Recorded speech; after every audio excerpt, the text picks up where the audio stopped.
All right.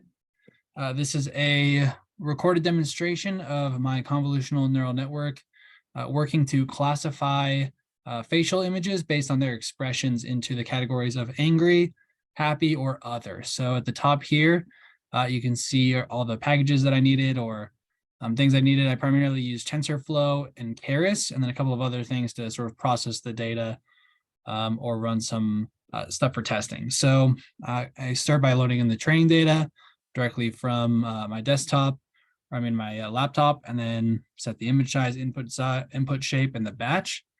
Then I train and validate the data and process it using some packages from Keras. Then I print out the expressions, augment the data, and then actually here's where I define the model and the convolutional layers, which took quite a bit of time playing around with to get something that sort of functionally worked.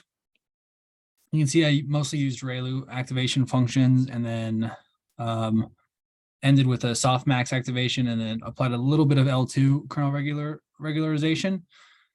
And that seemed to be okay. And then I sort of set my learning rate to be a little bit slower than the default that's used in Atom. And then we compiled it and then ran the epochs. I ran 15 epochs, and then here is a sort of printout, since you can see in the bottom left or the upper left here that it took about 2 hours to train, which didn't quite take that long. My computer kind of went to sleep, and so it really took probably about half that, but still about an hour. So here is the sort of printout of the 28,000 files that I used to train the data that belong to angry, happy, or other.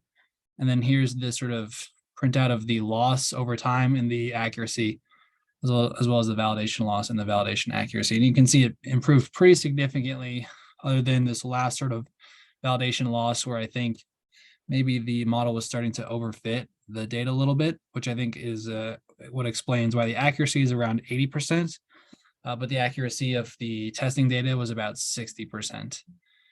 So here quickly is a plot of this exact thing, the training accuracy and validation accuracy over the epochs, as well as the training loss and validation loss. And that pretty much corresponds to a model that isn't overfitting, which is really good to see. And then finally, here is a printout of the testing data where I ran it on 7,000 files belonging to those same 3 classes. And then the testing data had an accuracy of approximately 61%, 61.34%. So I think maybe I would go back and tinker with the model a little bit to make sure it's not overfitting. And I think that accuracy would improve a bit, but is what I have for you. So thank you.